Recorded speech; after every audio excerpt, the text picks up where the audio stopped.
Finally আজকে নতুন একটা দিন শুরু হলো সকালবেলা থেকে। আজকে সকাল থেকে শরীরটা খুবই খারাপ, আমার চোখ থেকে অতটা আমরা বুঝতে পারছি, প্রচণ্ড ঠান্ডা লেগেছে। যাই হোক সকালবেলা উঠে থেকে খুব ব্লগটা স্টার্ট করতে পারিনি। যাই হোক সকালবেলা উঠে কোনো রকম রেডি হয়ে মেয়েকে স্কুলে পাঠিয়ে বাড়িতে এসে রান্নাবান্না সবাই শুরু করলাম।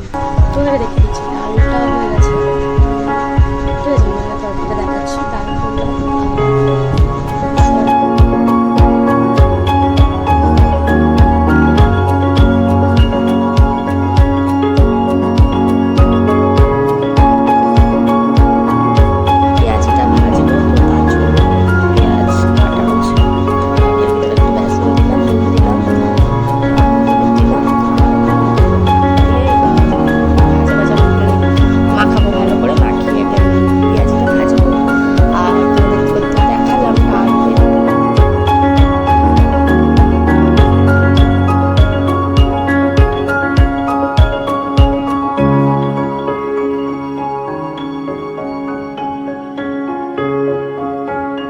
আমি মেয়েকে আনতে যাব স্কুলে, তো প্রচুর তো রাস্তা জ্যাম থাকে। তো যাই হোক আমি শুধু ক্লিপটুকু নিতে পেরেছি আর আমার ভিডিওটা আমি নিতে পারিনি। যাই হোক তো আমি মেয়েকে স্কুল থেকে বাড়িতে নিয়ে এসেছি।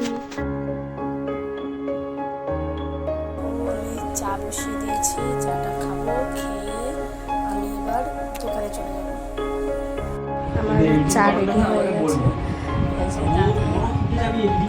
দাদা আর আমি খাবো চাটা, খেয়ে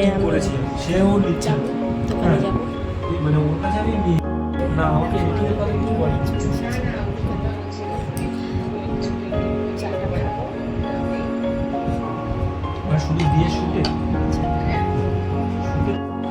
আমি দোকানে চলে এলাম, দোকান খোলা হয়ে গেছিল, দোকান খুলতেই তারপরে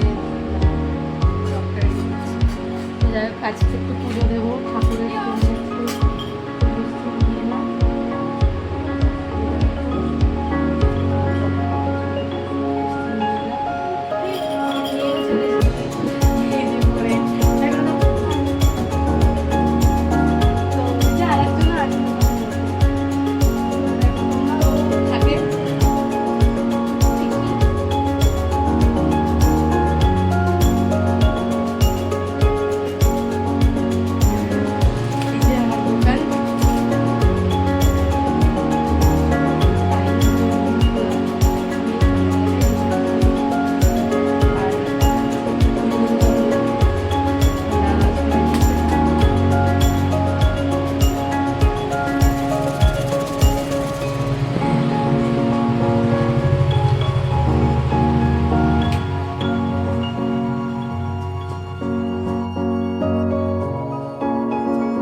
দিতে না দিতেই কাস্টমার এলো। যাই হোক কুর্তি নিল একটা, আর এই যে এগুলো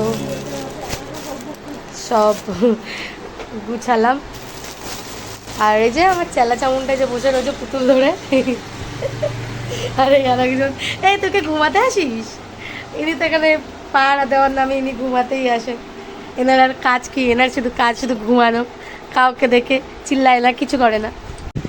9:30 বাজে, তো এখন বাড়ি থেকে ফোন এলো, আমাকে ফোন করলো যে 9:30 বাজে বাড়িতে আসুন।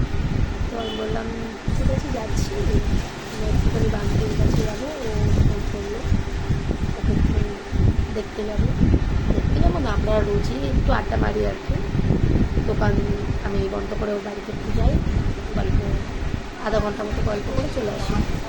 তো আজকে সবাইকে দেখাবো, চলো সেকেন্ড ডে আজকে আমার ব্লগে। তো সবাই তোমরা পাশে থাকো, আর কিছু চাই। ঠিক আছে, চলে জনের বাড়িতেও এলাম, ইনিও কাজ করছেন। আপনি কি একটু তাকাবেন? ইস না দিদি, আপনি একটু তাকান, এদিকে তাকান। এই যে আমার আর একটা বান্ধবী, সরি, কেউ কিছু মনে করো না। এলো না, বললো আজকে আজকে আমি আসবো না। যাই হোক, অনেকক্ষণ গল্প আড্ডা মারলাম, এবার আমি বাড়িতে চলে যাব। তো চলো, tata tata. Check the mic and make sure it sound right, boys.